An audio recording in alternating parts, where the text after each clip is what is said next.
ભક્તિ કરીએ છીએ, માં અમે દુખી, અમે તો સાયકલ લઈને ફરીએ, પેલો નહીં કોઈ માનતો, નાસ્તિક છે, કોઈ માતાજી ભગવાનને નહીં માનતો, દારૂ પીવે છે, માંસ મટન ખાય છે, તો એ ગાડી લઈને ફરે છે. ચમ આવું? એનું કારણ કહું, સમજણ પડે એના માટે. એટલે આ દેવી શક્તિ જોડે આ જે રિહામણા કરવાના થાય છે ને, એ બધા મેલ દો. અમુક વાર રિહાઈ જાય દુઃખ ના મટે એટલે જવા દો ને. માતા જ નહીં વાપરતી, એટલે માતા વાપરે છે, પણ ત્યાં છે ને માતાનું વાપર્યું છે. કઈક ની કઈક વાતે અલગ અલગ માણસોનું અલગ અલગ દુઃખ, કોઈને વ્યક્તિગત છે જે કોઈ નહીં કહી શકતો. એવા કઈક ભાવિક ભક્તો છે બેઠા છે, મને ખબર છે.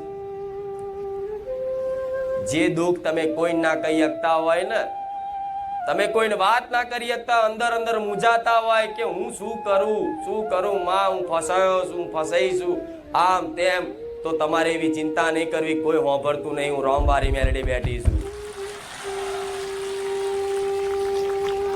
પણ દીકરાઓ, જો કદાચ એવા દુઃખમાંથી બહાર નીકળવું હોય, એવા અંધકારમાંથી બહાર નીકળવું હોય, તો મને જીવન હોપવું પડશે, મારું બની જવું પડશે. મારાથી થતા હોય ને એટલા દુઃખ તો કદાચ મારી મોનતામથી કામ પૂરા કરી આલીશ.